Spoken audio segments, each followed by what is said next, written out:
Hi, I'm Dan the Dungeon Man, and today we're going to be talking about the 5 ways I build my encounters to help them be more dynamic, give my players meaningful choices, and most importantly, help create moments that they'll talk about long after the session ends. Let's get into it. What makes a really good D&D encounter? It's not the monster with a ton of hit points. It's not the 5 minions that you brought in last minute to make the fight more dynamic. It's certainly not making your BBEG harder to kill. No, a really good encounter makes your players walk away saying, man, that was awesome. I've run a decent amount of D&D at this point, and I've learned about 5 different ways to help ensure that happens.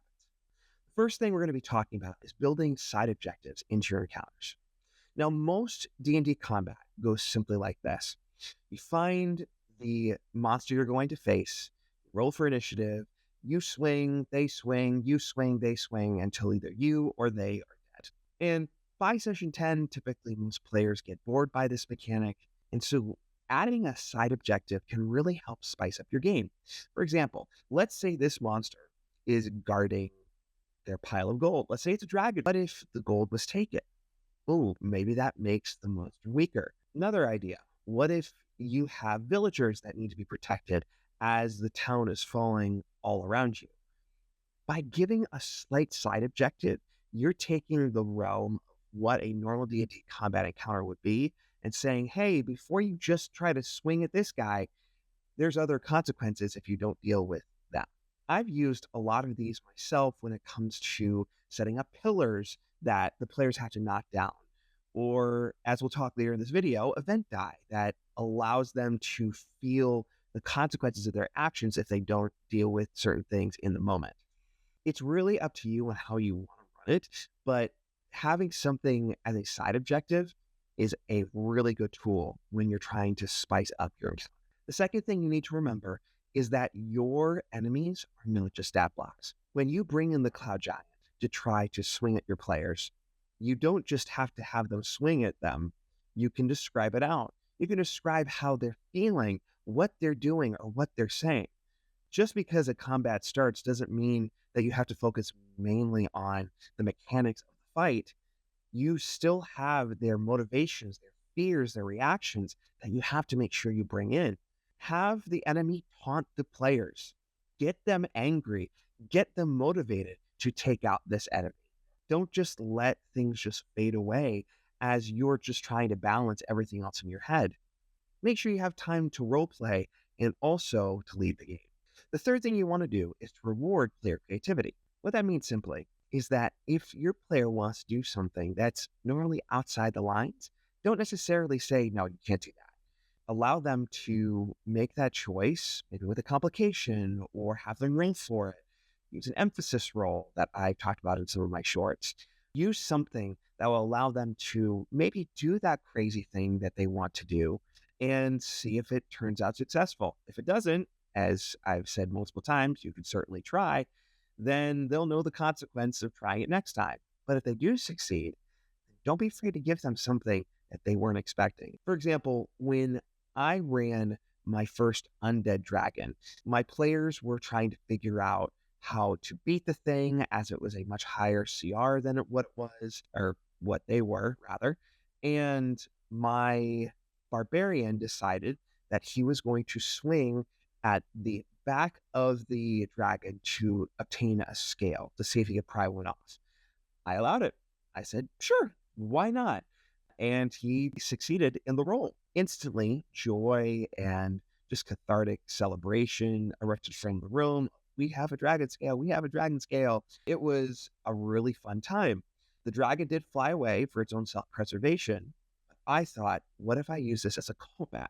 So when they faced the undead dragon when he was at full power later in the campaign, they found that there was still a chink of missing armor from the scale being pulled off. And that was their perfect opportunity to attack the one spot that had a lower armor class than the actual 22 it was. Instantly, the players were super excited. The barbarian who did it was like, I did that! I did that!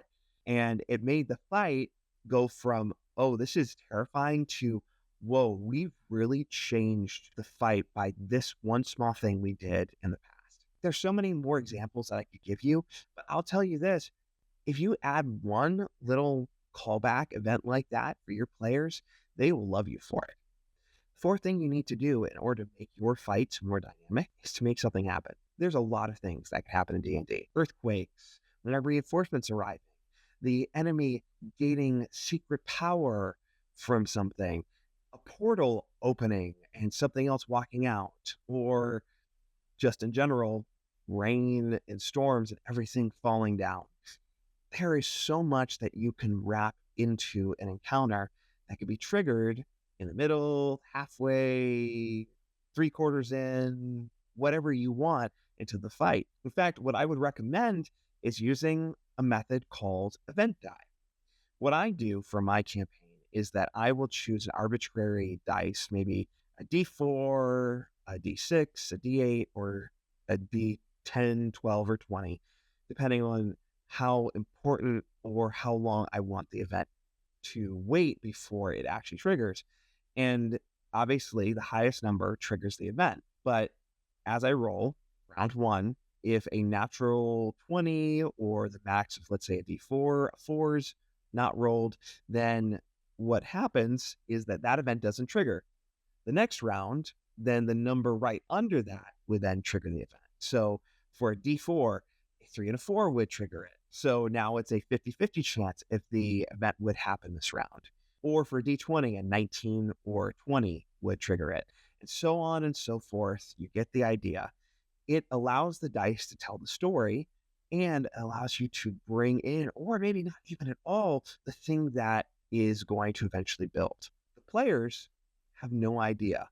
All they see are these things that you're saying, event dice, that something's going to happen when something is rolled.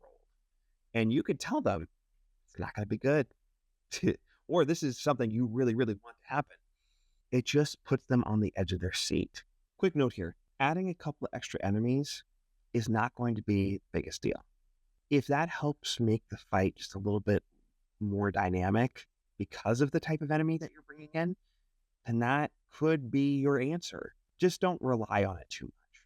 I would rely more on environmental effects, an earthquake, a house breaking down that then makes the terrain difficult or gives you more cover. It allows those things to change the environment and allow the players to feel like, wow, the world's really reacting around us into what we're doing. The final piece of the puzzle to help make your fights more dynamic is to make the battlefield matter. Now, I touched on this just a couple of seconds ago, but let me dive into it a little bit more deeply. If you add elevation, if you add an acid trap, if you add water that becomes rough terrain, if you add a tree that they could climb up and get a vantage point on, any of these things can make the fight 10 times more interesting. When I lay out my battle map, I don't necessarily have the 3D planes, but based on the map, what's in there, I will allow them to walk up a building. I'll allow them to climb a tree. I'll allow them to use the 2D trees as cover to help make the fight more dynamic.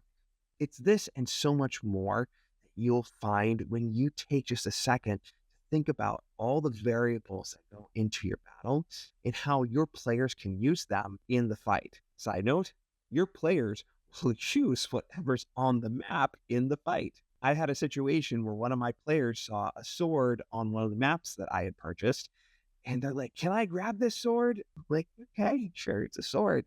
And he takes it out and he started to use it, and he really was hoping it was an Excalibur kind of level weapon.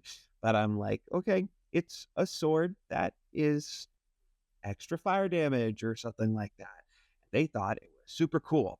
There's so many different examples just like that that you can use to make the battlefield more of a thing rather than just, oh, well, you're in the middle of a forest, or hey, you're in the middle of a city. Make sure battlefield matters. So let me leave you with this. The point of building these encounters is not to make incredibly hard boss fight. It's really to make these fights more interesting. Your players are not going to remember the giant boss that they were all terrified about. They're going to remember the moment they took that scale off the dragon and they threw it in the acid pit. They're going to remember the moments where they saved the villagers and faced the monster at the same time and won. They're going to remember the moments where they comically fell from the top of the building because they thought they could climb up it and get an advantage. So if you get stuck, don't worry, don't panic. Use the 5 tips I've given you. Most importantly, ask yourself the question, how do I make this interesting? You're not just building an encounter, you're building a moment that your players will remember. Isn't that what we're all trying to do as DMs? I'm Dan the Dungeon Man. And if I've earned it, please like, follow, and subscribe if you love this content and want to see more of it. We're going to be tackling the questions that young and old DMs have had since the beginning of this game to be able to improve the game that we all love. Thanks for watching. See ya.